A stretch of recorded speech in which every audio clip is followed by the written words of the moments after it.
হরতালের আগে রোববার সন্ধ্যায় রাজধানীর পুরানা পল্টনে কর্মচারী কল্যাণ বোর্ডের একটি স্টাফ বাসে আগুন দেয় দুর্বৃত্তরা।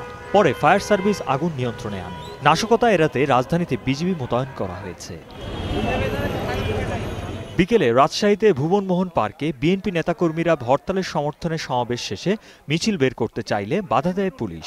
পরে ছাত্রদল মিছিল নিয়ে মণিচত্বরে পৌঁছলে মহানগর মহিলা লীগের একটি মিছিলে ইটপাটকেল নিক্ষেপ করে। সে সময় পুলিশের সঙ্গে সংঘর্ষ শুরু হয়, আহত হয় অন্তত 15 জন। এদিকে রাজারহাতা এলাকায় হরতাল সমর্থকরা পুলিশের গাড়িসহ 10টি গাড়ি ভাঙচুর করে। সিলেট জেলা ও মহানগর ছাত্রদল হরতালের সমর্থনে মিছিল বের করে। মিছিলটি নগরীর সিলেট প্লাজার সামনে পুলিশের ধাওয়ায় ছত্রভঙ্গ হয়ে যায়। চট্টগ্রাম, ভোলা, রংপুর ও বাগেরহাটে হরতালের সমর্থনে মিছিল বের করা হয়। ফয়সাল সরকার, 21 টেলিভিশন।